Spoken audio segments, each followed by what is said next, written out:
talk, telling me what I'm not, but I know me better. Incoming! Daughter, incoming now! Oh, where am I? You washed up. Sorry? Welcome to the island of discarded women, my friend. I used to be somebody. Are you that woman on the radio? Your island job is peladora de papas. Sorry, what? Potato peeler, 87% match for your skills. Okay, that's not... Anyway, what is the second best match then? Host of the Island Podcast. Are you kidding me? No, see, that's me. That's perfect for me. Freedom's the only thing I need.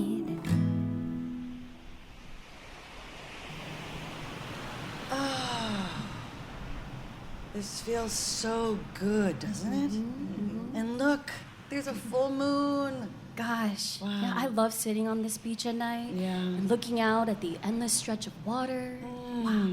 It's really mesmerizing, isn't it? There's something so tranquil about the ocean. Yeah. That eternal roll of the waves and the splash on the shore. Yeah. Hey, isn't that Cassiopeia up there? Yep. Yeah. What's a Cassiopeia? I found Cassiopeia, There you a go. constellation in the northern sky, named after the vain queen Cassiopeia in Greek mythology, who boasted about her unrivaled beauty. Oh, ouch, Mr. Wikipedia. When I was a kid, Oh, here we go. I decided that God must be water, since no living thing can survive without it. Oh. Even looking at it now, I can still understand why I believed that. The ocean looks so alive. It's true. Well, I was a kid. I wondered how God could live on the clouds without falling through. True. And then, you know what? How could God create the universe? I mean, one guy. Guy, hello. I mean, Hello, my name is Midi. That's No. okay, Mary. no, I mean, okay, one person or one being. And can the universe really be infinite? Yes. What do you mean? I mean, infinity. The thought of infinity just blows my mind. Really. Describe infinity to me and make it make sense. You can't. I can. No, you can't. Oh, Sue. The universe just goes on and on and on and on forever. That's it. There's no way to ever figure out how big it is or anything. It's just, that's it. Forever. Actually, scientists have determined the size of the universe. No, they haven't. According to current scientific evidence, it is 93 billion light years in diameter. Well, how'd they get that? Oh, radio waves, parallax measurements, color, Okay, light. and then what? What's beyond that? Was there like a wall, and then there's like complicated. nothing? And then what is nothing? Is there what is Mary? What is nothing? I'm sorry, I didn't understand the question. Sue, Mary can't find nothing. Well, whatever. So, do you two believe in God? Oh wow. Well, do you, Nancy? Okay. What do you actually mean by God? Yeah. I found God. Okay, here we go. God is conceived of as the supreme being, Okay. creator, deity, and principal object of faith. Okay. Note, Sue, no What? mention of it being a guy. Hey, it's what I learned in Sunday school. Well, they could be a they. Buddha said there were many paths to understanding God. Hello! What? Wait, shh. Did you hear that? See her? What's that? Somebody there? What's that? Excuse me! Oh! What the hell? I'm sorry, I didn't mean to scare you. I thought you heard me walking up. Can you tell me where I am? I was kayaking with my wife, and I somehow got off course. And Yeah. hello? Hello. Oh. My name is Miri. No. For no, English, no. say No, Mary, that's fine. That's okay. para You're good. español, Whoa! diga. Whoa! What is that? Watch your step. Is that a lava lamp? Yes. And it talks? She For English, talks. say Yeah. one. Para One. español. For English, That's okay. say one. Para One. What's One. wrong Why am with I saying her? one? Well, What- for English. Mary Joe. doesn't recognize his voice. Oh. Mary, he's a man. Recalculating. Oh, she's recalculating.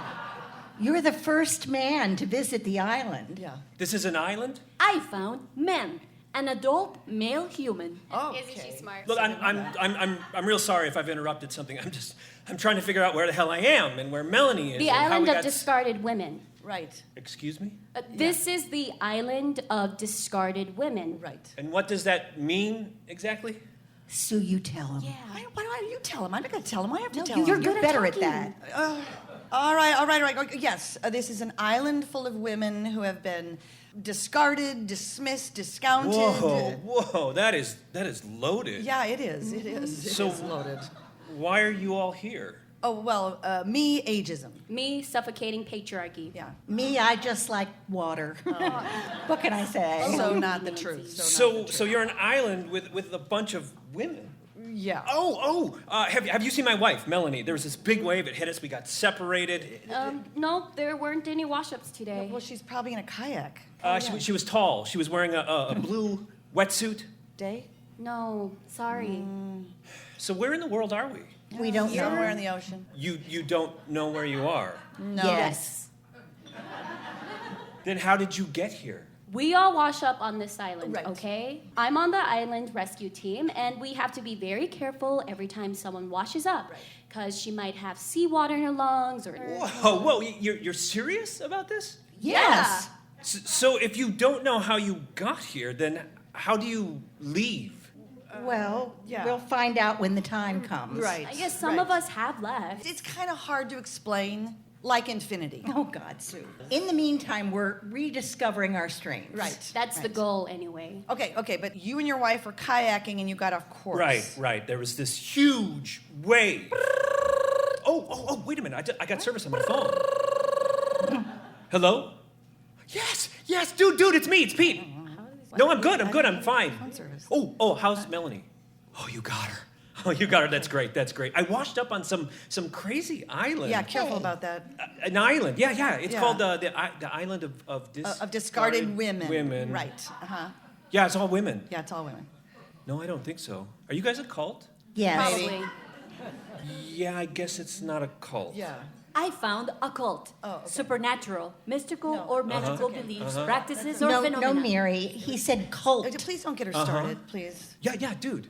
Well, where are you? Yeah, okay, yeah, I can see it. Oh, great. I will find you. And Mel's good, right? Oh, that is terrific. I'm on my way. That was a miracle. I mean, out of nowhere, my cell phone rings. Yeah, that's something. They're out there waiting for me, so I gotta go. So where are they waiting? Well, you see that light out there? Way out there? Yeah, that's them. I'll just paddle out to them. They're gonna wait for me. Okay, and Melanie's safe? Oh yeah. Okay. And she's got stories.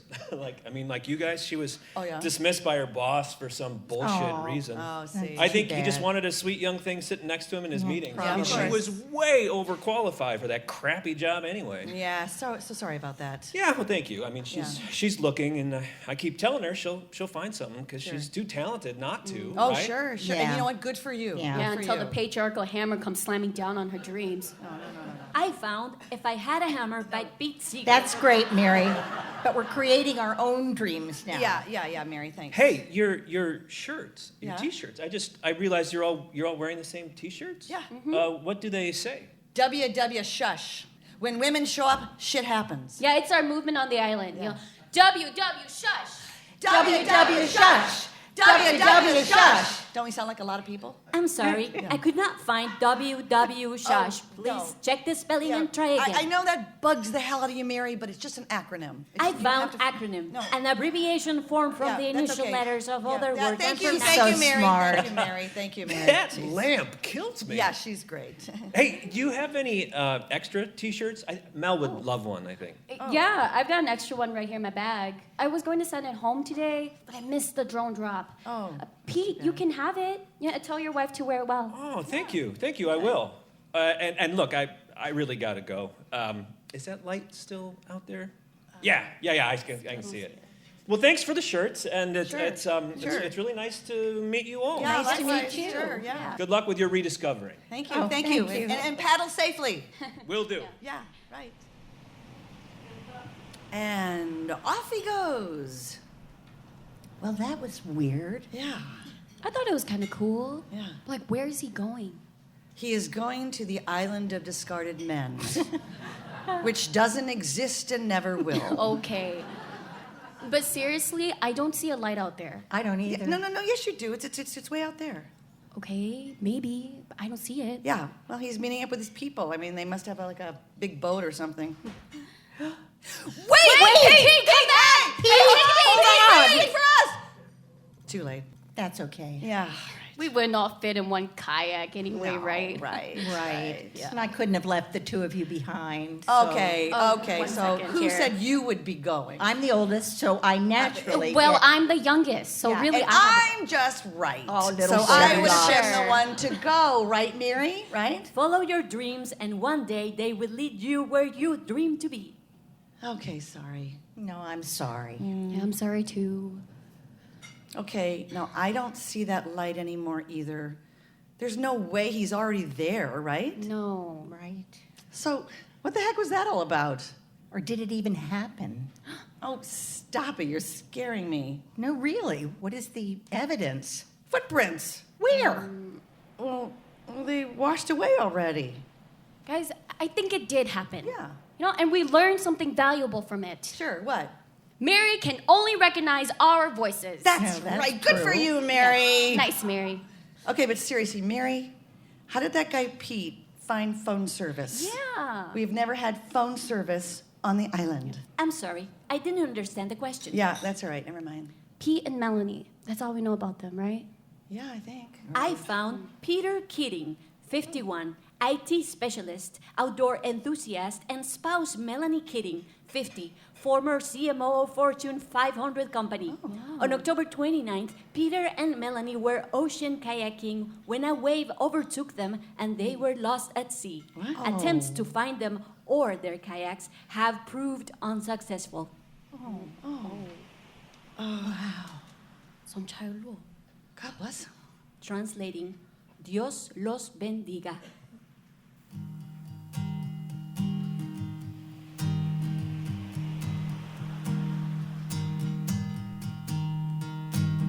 I wanna walk outside and spread my wings, fly to the moon and listen to the whole world sing. Now don't you worry about me, freedom's the only thing I need.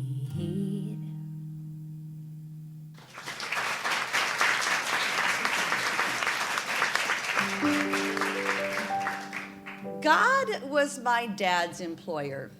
He paid our mortgage, our utilities, he gave us an allowance for a car.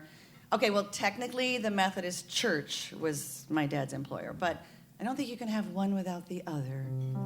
We were preacher's kids, PKs, and our every move was scrutinized by the congregation. Well, at least that's what we were led to believe. Oh, Susie, that dress is too short. What will people at church think? What will people at church think about the minister who would allow his daughter to wear such a short skirt? That's what my mother really meant. I imagine it's like being children of a royal family, but without the crown jewels. I went to church until I was 12 years old. Church was Bible study, community service, Sunday school, and family. I went twice a week. Once on Sunday for service and Sunday school, then Wednesday evenings to do Bible study. John 3:16, for God so loved the world that he gave his one and only Son, that whoever shall believe in him shall not perish but have eternal life. I got a sticker for each verse I memorized. But don't test me on it now, because that's the only one I remember. We played a lot of games, and we sang. Father Abraham has many sons, and many sons have Father Abraham, and I am one of them, and so are you, and you, and you. So let's all praise the Lord, right arm. It was the encouragement I got from my church family, the support, the love that attracted me the most. Because home was rough. Though, if I'm being honest, I was always a little uncomfortable learning about God. It's not that I questioned if there was a higher power, but the idea of God to me was just restrictive. When I was little, I thought a lot about infinity. Obsessively, I asked myself, what if we weren't here in this world? What if this world didn't exist? Why are we all here? Out of all the people living in this world, why me? And I also had this idea that something or somebody greater must be responsible for all of this. I was about 5 years old when I asked my mother if God really existed, but she could not tell me for sure. I guess she was struggling with her own questions. See, I already had Santa Claus figured out.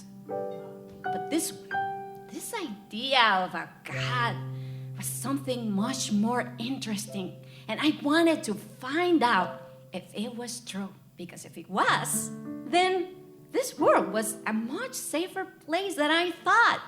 For instance, I didn't need to feel sad, scared, or lonely anymore. My religious background consisted of Sunday school at an Episcopal church when I was a kid. My father was Episcopalian. And the occasional Quaker service. My mother was Quaker. My father always joked that he married her to save her. Ha ha. I was really taken with rituals and the vestments of the Roman Catholic Church for a time. My best friend who lived next door, Daryl Ann, was Catholic. She had her first communion with the fancy white dress and the veil. I was kind of envious of all that, her being a Catholic.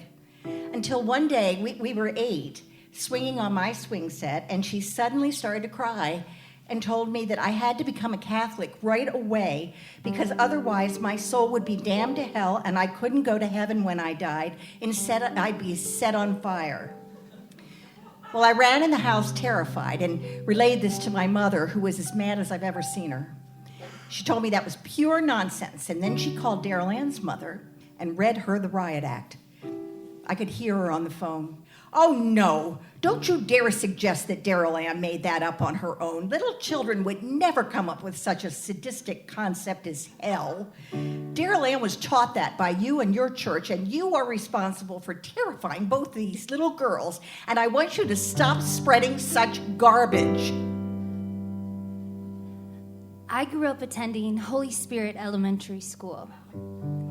My grandparents had set aside money for the grandchildren so we could all receive a solid Catholic education.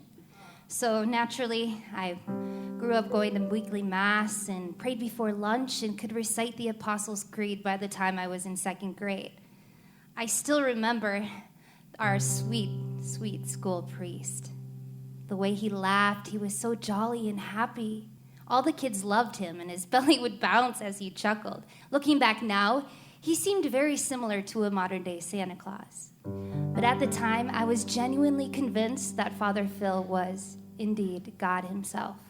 I was quite surprised when my aunt had to break the news to me that it wasn't true. While the whole Daryl Ann's mother's business was getting worked out, I became distracted by the news that the Russians were planning to drop an atomic bomb on my neighborhood. That report came from my other best friend, Tommy, who lived behind us.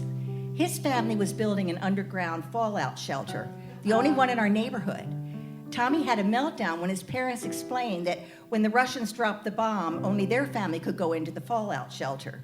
Because Tommy wanted me to be in the shelter too, because Tommy loved me. And Tommy knew that my parents didn't have a fallout shelter.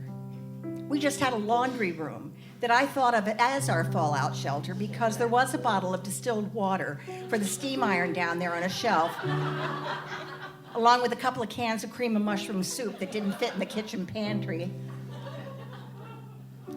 My mother was resistant to the whole idea of a fallout shelter.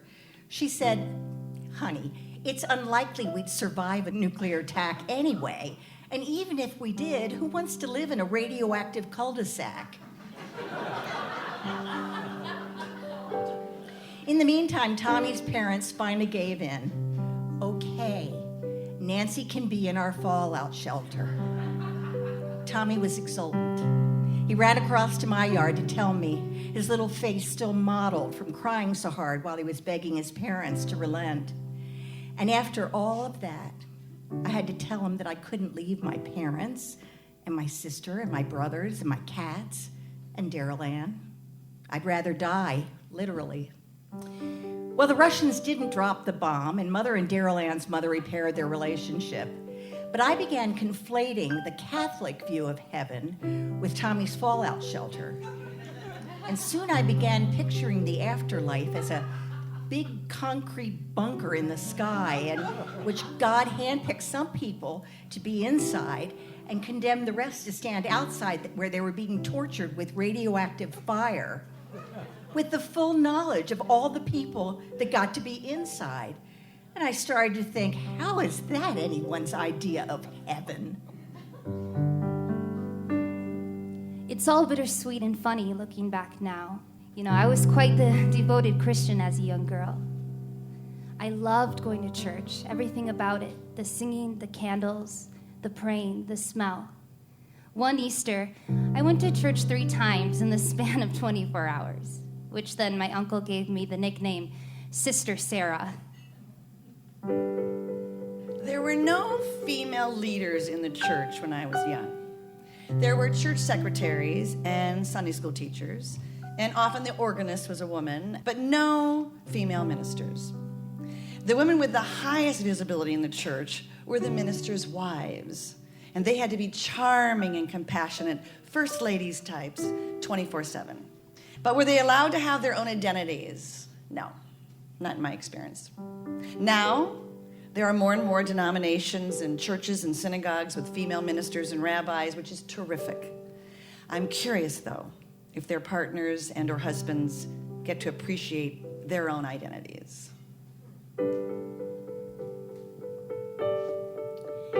And that's how I started my journey through all the religions. But ultimately, I realized that religions are invented by men. And that's why it doesn't work. Anyway, to me, a quick way to see God is through art. Yes, art. Just think about it. Anybody can invent things, start churches, make buildings, paint, make noise. But for something to be considered art, it needs to be beautiful, inspiring, appealing. It needs a secret sauce. And things either have it or they don't. So I think in art, God is the secret sauce. I was practicing 2 religions during this time of going to church: Christianity and Hmong shamanism, which revolves around reincarnation, appreciation for our ancestors, and the natural elements of earth. The reason I stopped going to church at 12 was because my dad gave me an ultimatum. I couldn't keep practicing both religions, though there's nothing wrong with that, I think. So I had to make a decision. And honestly, my heart was in shamanism, but that didn't mean it was an easy decision. I had a church family that I really loved, and I enjoyed what I was doing. And you know, the idea of God isn't dead to me. In fact, I've added that idea into my religion. I believe that when you die, your soul goes to rest before reincarnating. Perhaps that place is what people call heaven. And while you're there, you are taken care of by a higher power. And perhaps that higher power is what people call God. Those memories bring me so much joy. The unshakable faith, the unquestionable certainty. The older I get, the more uncertain things seem. Life takes a turn of events, plans change, and the map laid out for us has so many roads that it's hard to choose which one is right.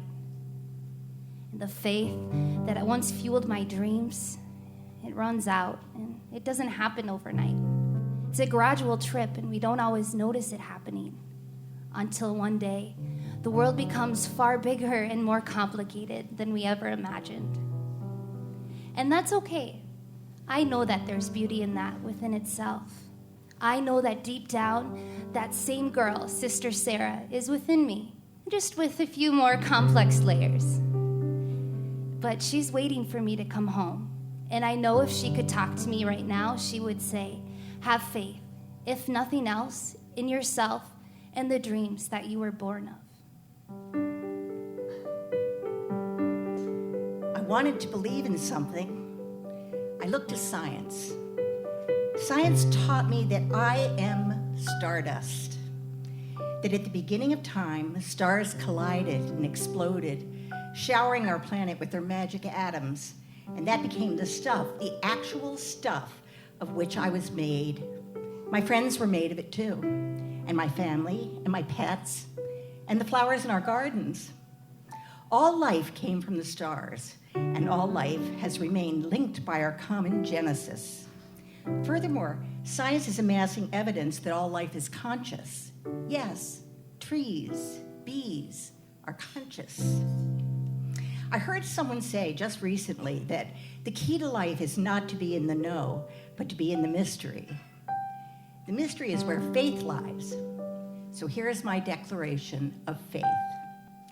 I believe all life forms will, with the help of science, become aware of each other and learn to communicate with one another. Plants, insects, birds. Our world will become more respectful of diversity, kinder and inclusive, because we will finally truly cherish life. Maybe this will be the new paradigm that will replace the 2,000-year-old cycle of patriarchal Middle Eastern religions that have shaped our treatment of non-human life for far too long. I am hopeful. I have faith. My mother would say, God bless them a lot. Them might be the young men dying senselessly in Vietnam, or could be a neighbor with a health situation. It was often the first words out of her mouth. God bless those Catholics. They are out in the streets and the trenches every day working with the poor. She said that a lot, which I took to mean she didn't think the Methodists were doing enough for the poor. I'm not a practicing churchgoer these days, and not because of any kind of rebellion. I'm still seeking and searching. But my immediate response to anyone going through a rough time is to say, God bless you. And when my husband decided that he no longer believed in God and that he was instead an atheist, he asked me if I would stop saying, God bless you to him. And I told him, I can't do that. For me, saying God bless you meant that I wanted the spirit and energy and love and light from the universe to surround him and comfort him and lift him up. Is that loving spirit God? I don't know. Should I find another phrase than God bless you? I don't think I can. It's in my PK DNA.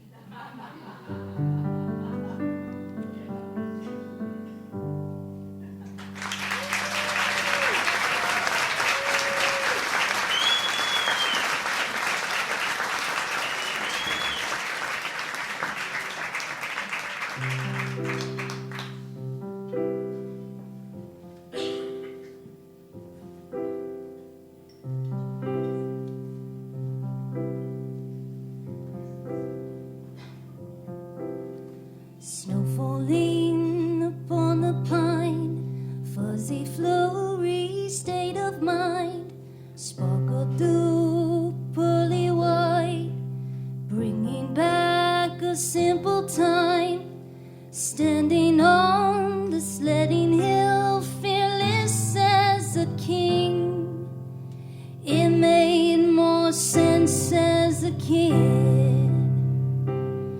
I used to think I'd reach the mountaintop and sing amongst the breeze. I once had a faith so strong I'd right the wrongs in me. I wonder why those younger years melt away and disappear when magic becomes cavalier. Forget not my faith and the mountaintop.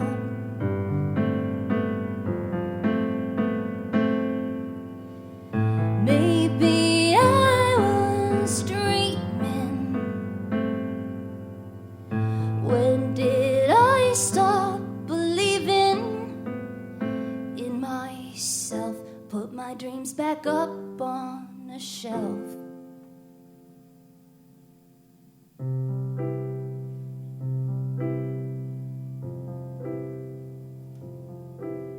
Snow falling upon the pine, geometry hung up from twine. Who I was, a pure design, like frothy faith, true and tried. I used to think I'd reach the mountaintop and sing amongst the breeze. I once had a faith so strong I'd right the wrongs in me. I wonder why those younger years melt away and disappear comes cavalier. Forget not the mountain tops in my faith.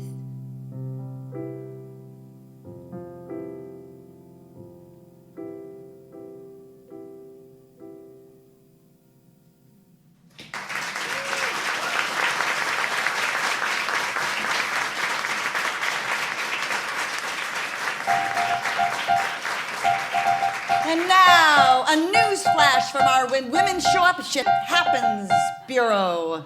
Did you hear about the mass protest in Sudan last spring, led by women pushing for change and their archaic laws? Those protests culminated in the resignation of their dictator and ushered in a new transitional government. Yes. And this last week, that new government took a significant step towards repealing the repressive laws aimed at women for so many years. Yes, these laws included a ban against women dancing, a ban against women wearing pants, or mixing with men who weren't relatives. And the punishments for these infractions included flogging, fines, and at the most extreme, and this is serious, stoning to death. More repressive laws remain, so the protests will continue. But let's celebrate this victory that resulted with masses of courageous women in the Sudan showing up and making their voices heard. Yes. This WW Shush moment is brought to you by Flip 'em the Bird. When you can't find the words, let your gloves say it for you. Shop their fingerless gloves, hats at flipemthebird.com. When there's no words, you can flip 'em the bird. You're listening to the roar of the female humans. And now please join me in welcoming my special guest for the conversation, Susan Kimberly. Susan, come on up.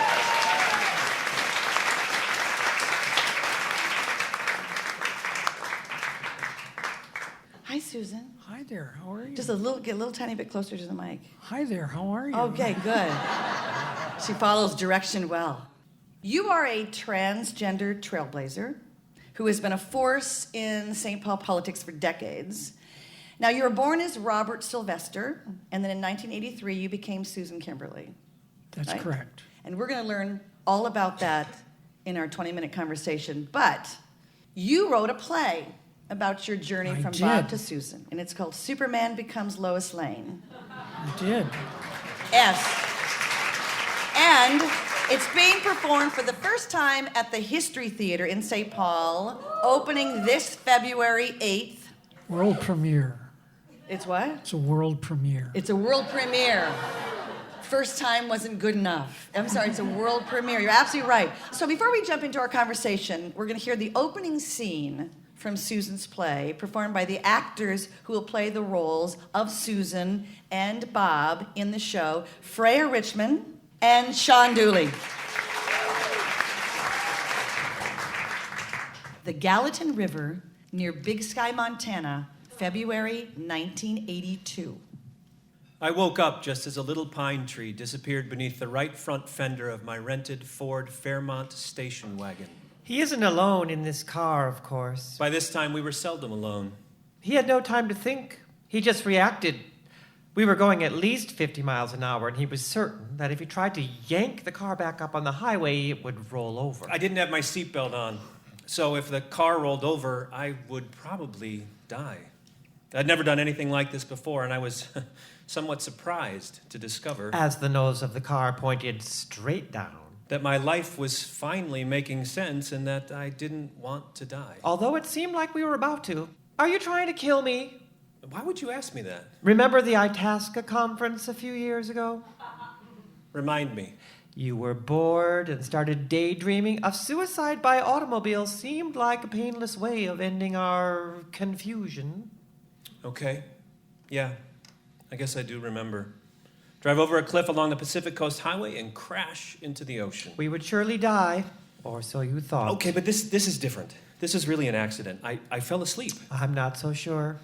We continued to crash down the cliff toward the Gallatin River, somewhere below us. The car rolled and bounced and crashed over rocks, tree stumps, fallen logs, and beer cans. I was certain that something big would suddenly rise up in front of the car and bring it to a crushing halt. And I would go flying through the windshield and make a horrible mess of my face. He isn't really concerned about his face, of course. He's barely aware that he has a face. True. I rarely look in the mirror. I never like what I see. But I do. I love my face. It's becoming a pretty face, and I'm increasingly fond of it. In any case, I most certainly did not want to smash it into a windshield or anything else. Jesus, Bob, why didn't you fasten your seatbelt? What were you thinking? Obviously, I wasn't. Continuing down the embankment, I tucked my legs up under me as best I could because I didn't want to break or lose them. And then I did something I hadn't done in a very long time. I prayed. Were you even aware you had legs? Not really. But you do. You have great legs. I do. And I surely don't want them maimed or destroyed in a stupid automobile accident in Montana. So after making all of the preparations I could to protect my lovely long legs, I did something I hadn't done in a very long time. I prayed. And with our prayers, the car rolled into the river and came to a stop. We opened the door and discovered a rock. We stepped onto the rock and then onto the riverbank. I turned and looked back up the way we had come and knew we were lucky to be alive. The car was a mess, but we hadn't even gotten our feet wet. My life should probably have been over, but it wasn't. For some reason, here I was, alive and well, standing on the bank of the Gallatin River near Big Sky in Montana. And I concluded that my life had been spared for a reason. Still, in another way, his life was over. And I knew exactly what I would do with the new life I had been given. I would live it, as I had always imagined it should be lived. He took my hand and led me back up the way we had come. Not easy to do, hiking back up that embankment in 3-inch heels. When we got up to the highway, I hailed a passing trucker who took us back to the Big Sky condominium where we were staying. He straightened things out with the rental car company and the Montana State Highway Patrol. And then I walked up to the ski lodge, found a table in a back corner where I thought it would be safe for the two of us to have one of our increasingly frequent conversations. Although we had shared the same body and mind for a lifetime, we had only recently begun to really talk with one another. I have some good news. I could use some good news. Just before coming out here to Montana, I got a $20,000 bonus check. What? More money than I've ever had in my life. That's enough to pay for everything, isn't it? Well, not quite. But combined with my bonus at the end of the year, I think we can pay for everything that's still left. Fantastic. And Bob? Yes. Great prayer. Please, God, let me make love as a woman just once. It was a joke. Oh, I hope not. You liked it? Yeah. Well, hopefully it will be more than once.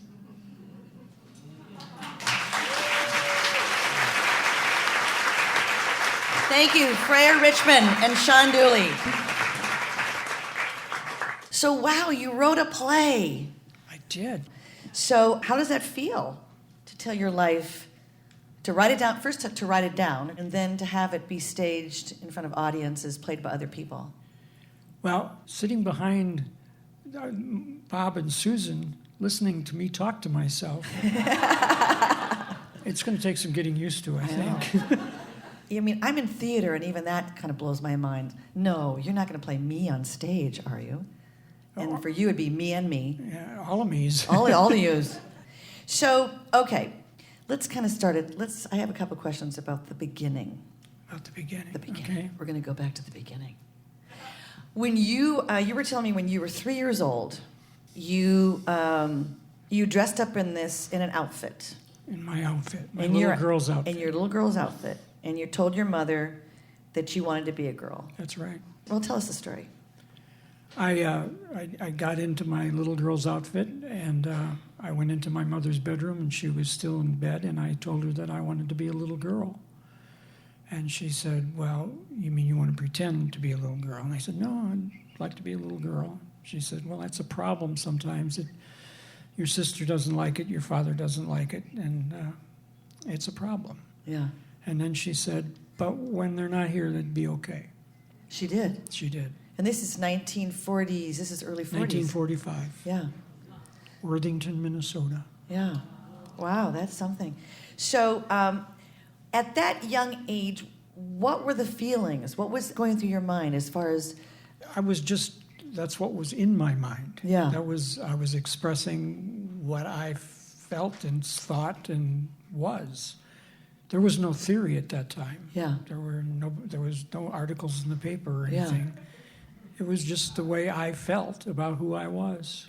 And how did that feel to be feeling that, but to be anatomically and be treated as a boy? When I was able to be a girl, it was great. Was it freeing? It was sublime. Oh, wow. It was just being. Did it just made sense? It was just the way it was. Yeah. Your mother had said, you can wear the outfit when it's just with me, but not with your father, not with your sister. But you were telling me about a time when you kind of got bold and you wore it with some friends. Excuse me. You're excused. Thank you. God bless you. Yes. That's what we call a callback. Good job. She is in theater now. I went out to play with some of my friends in the alley behind our house. We had moved from Worthington to St. Paul. We lived on Maywood Street in St. Paul. And how old are you at this point? I'm now 6. Okay. And somehow we got talking about the differences between boys and girls. And, they didn't know the half of it. And I decided that this would be a good time for me to simply declare myself. So I went back in the house, and I got on my little girl's clothes, and I went back out into the alley and started playing as a little girl, and I caused quite a commotion in the neighborhood. And my mother came out and dragged me into the house, and all my friends followed me in, and everybody was staring at me, and she said, "You can never do this again. Never again. Ever." Wow. And I went down to the bottom of the basement steps by myself, and I just let the darkness close in on me. And Susan and I agreed that we would never do that again. Wow. And how did that feel? Well, pretty much like the end of the world. Yeah. Then, December 1st, 1952, there's an article in the New York Daily News, and the headline is, "Ex-GI becomes blonde beauty," and it's about Christine Jorgensen. You told me about that. Tell us about that. Well, I didn't see it in the New York Post. I got it in the St. Paul Dispatch on December 1st, 1952. Yeah. Down in the lower right-hand corner was the headline, "A man has become a woman."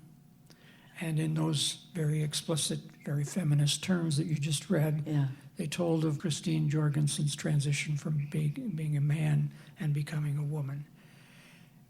And I couldn't talk to anybody about it, but I suddenly realized I'm no longer alone in this world. Wow. And somebody has done something about it. Wow. That must have been incredibly freeing.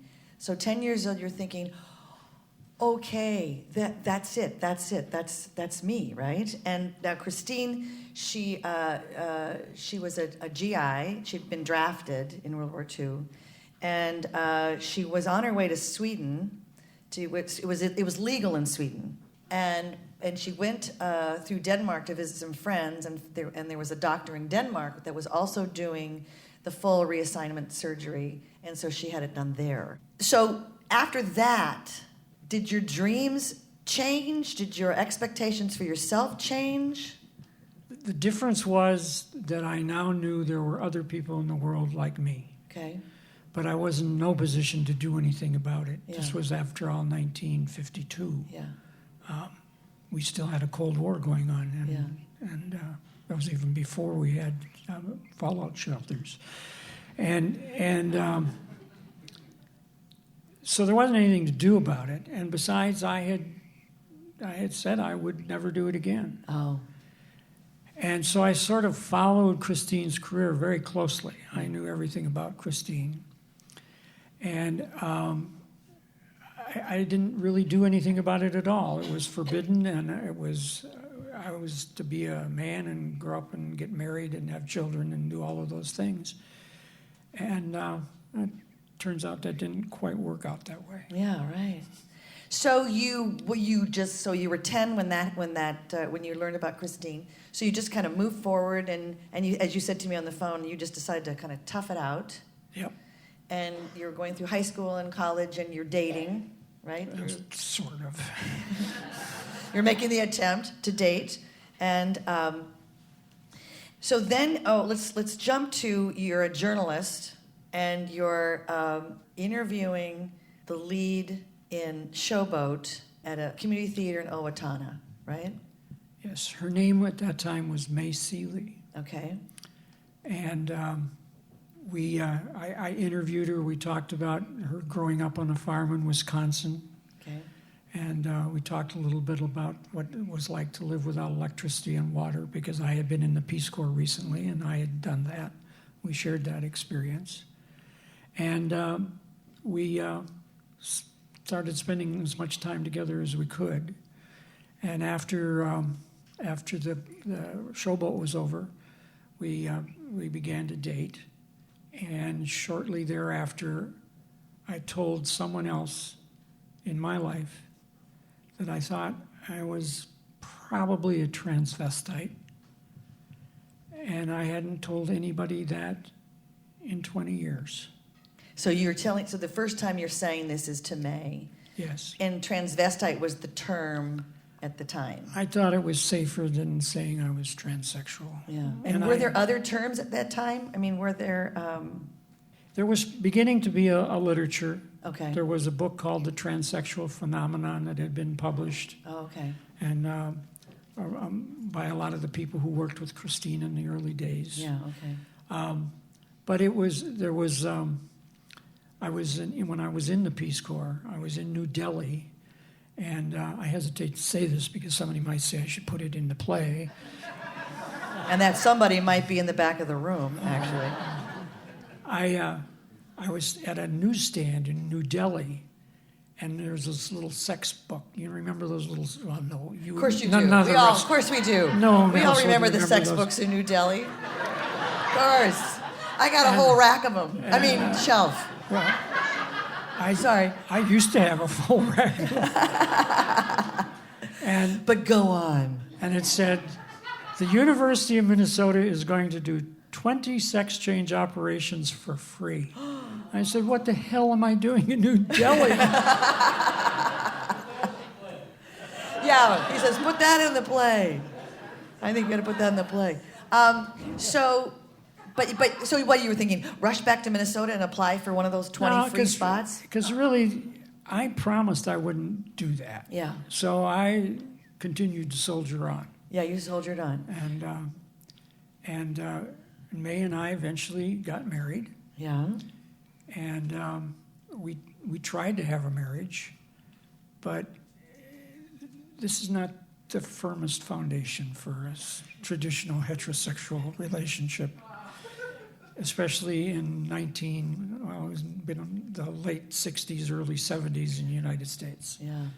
So we struggled, and we had some good times. We had some really bad times. As a result of all this, I have this most extraordinary friendship with May Sylvester, who there's no word in the English language that describes our relationship. It was not a marriage then, it's not a marriage now, but friendship hardly does it justice.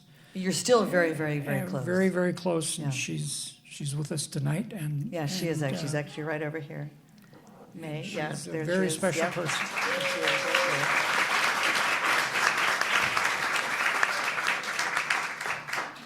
there. And our friendship has endured. Yes. And eventually, I found myself falling asleep and driving over a cliff in Montana. And Right. So picked it up from there. Yeah, so the scene that we saw earlier, even in the scene you've written that, oh, I fell asleep. No, I think you were trying to kill yourself. And what is the true answer? Are you still not sure? I believe I fell asleep. And I believe that I had no intention of doing what I did at that time. I had thought about it, and I had planned something very, very close to this. You had thought about suicide? Yes. Yeah. Bob and Susan had become in communication, which was quite a breakthrough. And they had begun to speak with one another. They weren't too fond of one another, but they had begun to talk with one another. And I began to realize as we went through this experience of driving over this cliff and into the river that indeed I should have died. That my life was spared, and I assumed it was spared for a reason. Yeah. I had stood at the bottom of the cliff, and I looked up at the cliff, and I said, everything from here on out is a bonus. Wow. And that's when I decided it's time to live the life I have always imagined. Yes.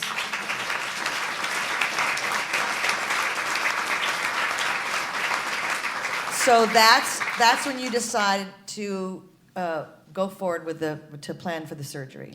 That's when And you're in your 40s at this point? I'm 41. About. 41, okay. I decided at that point it's time to really get serious about Okay. this. Start to go to work and do this. And that going to work and doing this, you were telling me at that one point, Bob had a therapist, Susan had a separate therapist, Yeah. May had a therapist. Yeah. Everybody had their own different Yeah. therapists. We had a couple that floated in amongst all of us. Right.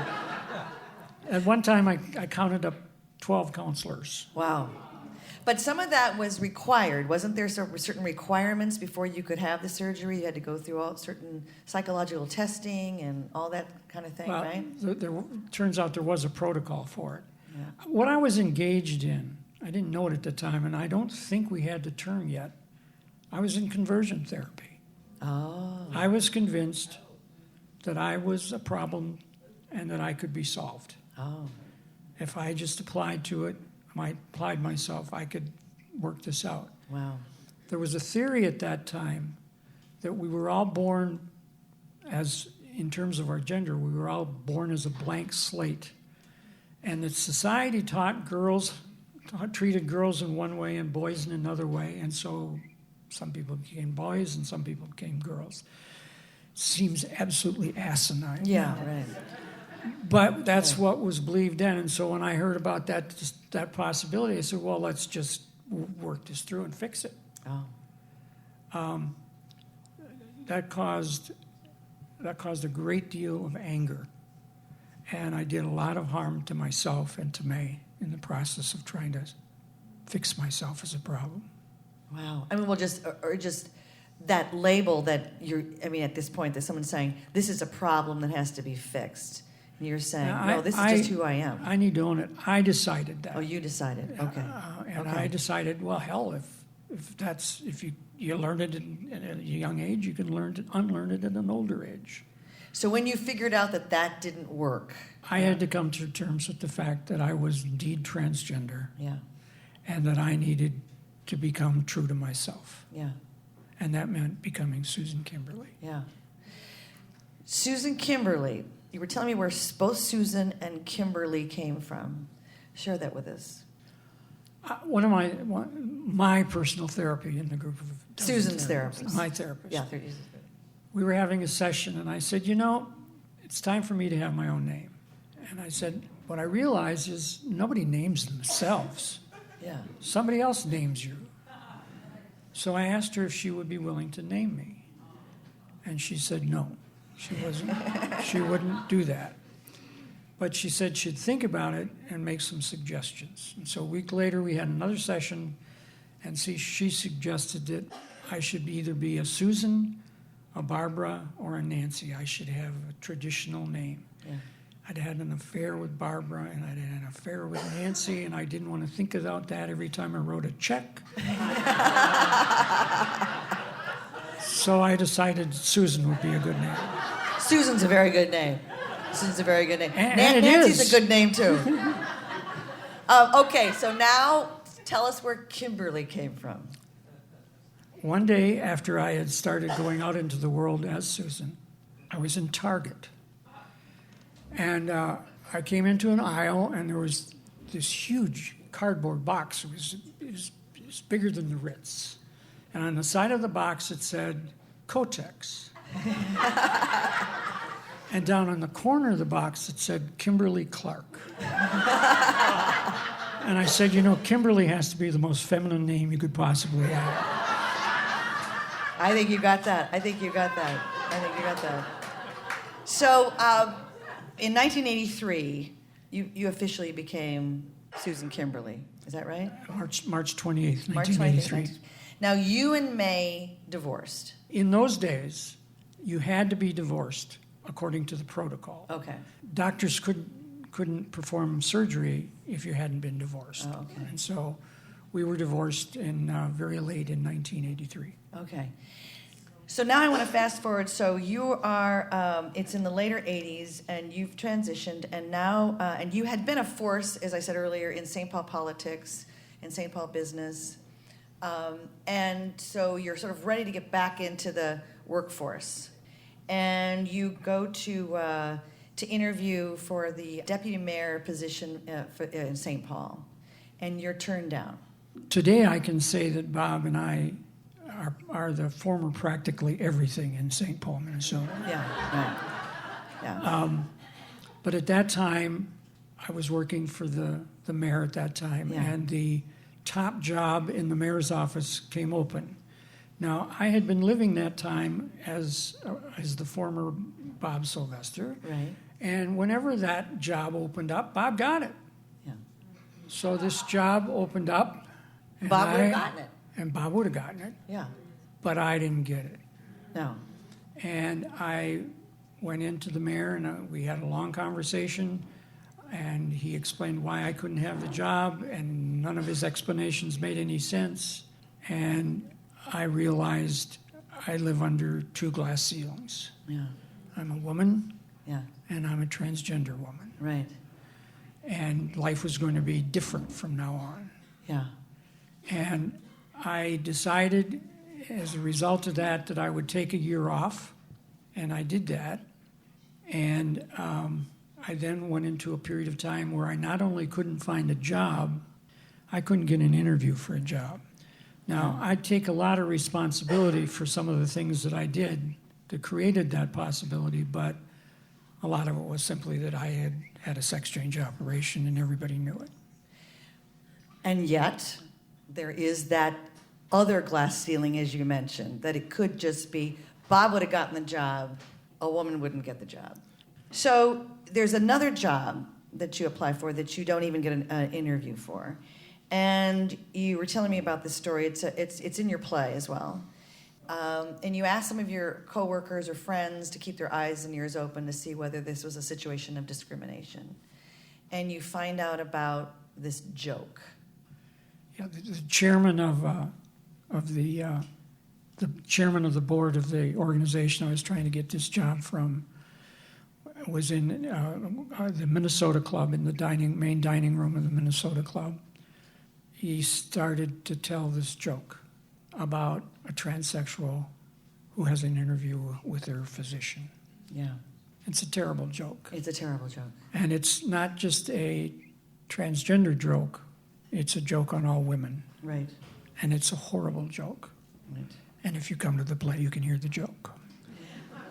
Tell me about you told me earlier about your reaction to that. So what I realized was I'd had a very affirming experience in my coming out. I'd had a very supportive welcome to the community. I think I was hearing half of it. And when I heard the joke, I knew that something profound had changed in my life, and I had gone from being somebody who was not only well thought of but was important and was now a dirty joke. And how'd that feel? You know, I knew it was more complicated than that, Yeah. but it was devastating. Yeah. When you were a little kid, you had dreams of becoming a mayor. Yeah. Yeah. So after all of that, there's being turned down, there's the not getting jobs, there's the joke, and yet in 1998, you are sworn in as Norm Coleman's deputy mayor. That's right. Becoming the first transgender woman to become a deputy mayor in the United States. That's right.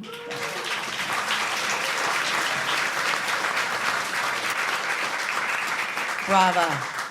And a deputy mayor means, go ahead. Whenever the mayor is, as the charter says, out of the city or otherwise disabled, Yeah. the deputy mayor serves as the mayor. So I was the mayor of St. Paul dozens and dozens of times. Yeah. Now I want to close with there's a very powerful monologue in the end of the play, and it's May speaking. Most people assume that Bob created Susan. I think it was the other way around. Bob was Susan's creation. Susan was at the core of Bob's being from the very beginning. She created Bob to provide protection for her journey from childhood to adulthood. When she put on her little girl's outfit and told her mother that she was the little girl, she wasn't asking for permission. She was declaring an existential certainty. And I can tell you from firsthand experience, seeing your husband dressed as a woman can be devastating until you realize that his manliness is the pretension. The little girl in the gingham dress is for real. Becoming real is never a tragedy. Susan Kimberly. Thank you so much, Susan. And May Sylvester. Stand up, May. And thanks again to Freya Richman and Sean Dooley, who brought that scene to life. February 8th at the History Theater, Superman Becomes Lois Lane. Well, that's our show. Thank you so much again to Susan Kimberly and to our cast, Day Yang, and Nancy Bagshaw-Reisner, Silvia Pontaza, our singer-songwriter, Zippy Laske. Tonight's episode was written by all of us, and thanks to our lovely engineer, Barry Madore over here, and Tony Axtell, and our volunteers, Suzanne Egley and Carolyn Ward-Detton out there. And a big thank you to Lynn Gordon and the staff here at the Nord Social Hall. And we will be back for another live Island of Discarded Women. Thank you, everybody. I'm Sue Scott. I used to think